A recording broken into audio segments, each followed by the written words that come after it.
नमस्कार साथियों, गहरे शब्द में आपका स्वागत है। मैं आपको हृदय से शुभकामनाएं देना चाहता हूं कि आप बहुत ही भाग्यशाली हैं, क्योंकि आपने भगवान श्री कृष्ण की प्रेरणा से ही श्रीमद् भगवत गीता सार के इस वीडियो को देखने का मन बनाया। शांत मन से भगवत गीता की बातों को सुनने और समझने के बाद आपके विचारों में और जीवन में बहुत ही सकारात्मक बदलाव आने वाले हैं।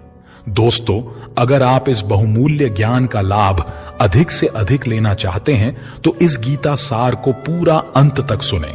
हर रोज सुबह और रात को सोने से पहले जरूर सुनें और दूसरों को भी सुनाएं, क्योंकि जिस तरह खुशियां बांटने से बढ़ती हैं, उसी प्रकार इस गीता ज्ञान को आप जितना ज्यादा लोगों के साथ बांटेंगे, उतना ही भगवान श्री कृष्ण की कृपा और इसकी ज्ञान की ज्योति आपके जीवन में बढ़ती ही जाएगी।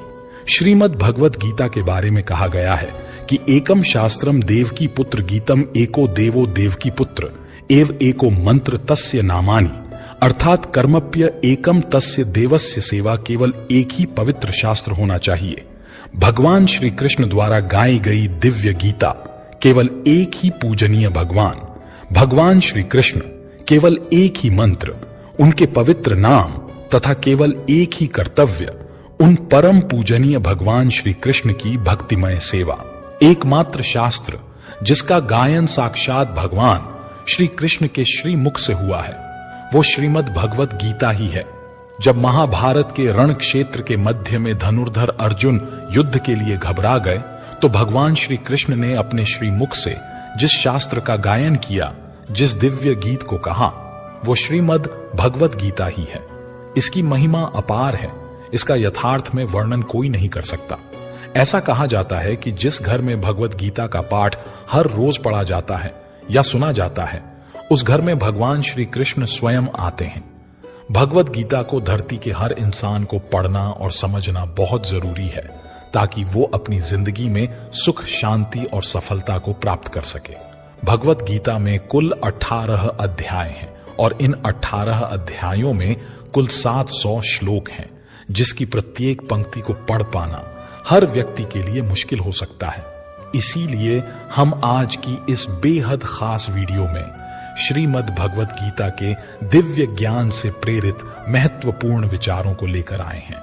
हमें पूर्ण विश्वास है कि इन विचारों को हर दिन सुनने से आपके जीवन की वर्तमान और भविष्य की सभी समस्याओं का निवारण अवश्य किया जा सकता है। तो चलिए बिना देरी के भगवत गीता के महत्वपूर्ण विचारों को जानते हैं और अपने जीवन में अनुकरण करने की कोशिश करते हैं। भगवान श्री कृष्ण कहते हैं, क्रोध करना बुरी बात है, लेकिन जहां जरूरत हो वहां दिखाना भी चाहिए, नहीं तो गलत करने वालों को पता ही नहीं चलेगा कि वो गलत कर रहा है, और वो हमेशा आपके साथ वैसा ही करता रहेगा। दोस्तों, अगर कोई आपका अपना है या कोई आपसे बड़ा है, तो उसका अपने प्रति गलत व्यवहार कभी सहन नहीं करना चाहिए।